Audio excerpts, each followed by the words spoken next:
chuột da trong khăm ấy da ơi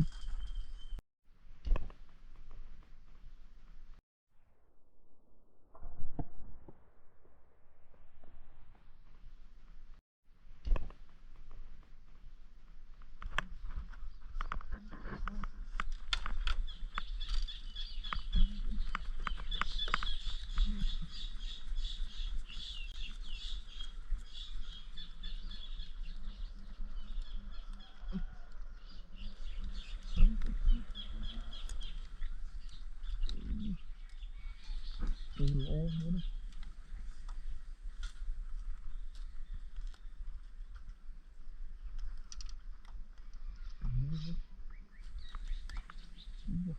thầy bay được 4 kg đó thôi chỉ hơi na cong cút cắt ngắt mới yên đó yên đó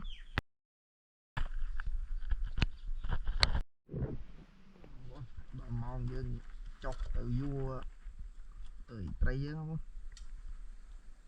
tao bây giờ bánh chậm hay đi mau để cây miên chọc thì ơi miên lại một tí thôi miên đầm mùi này như này thấy không bạn bây giờ ơi rất bị chạy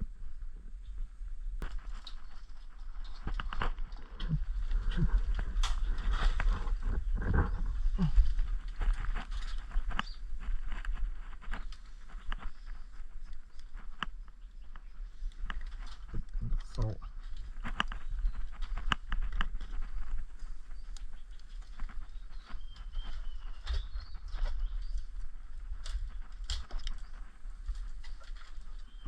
đừng ớt đuổi đưa mình đâu dài dài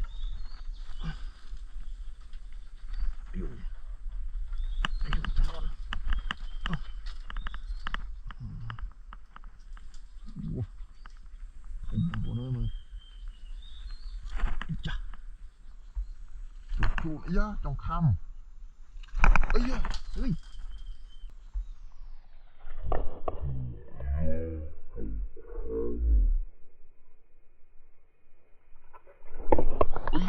ơi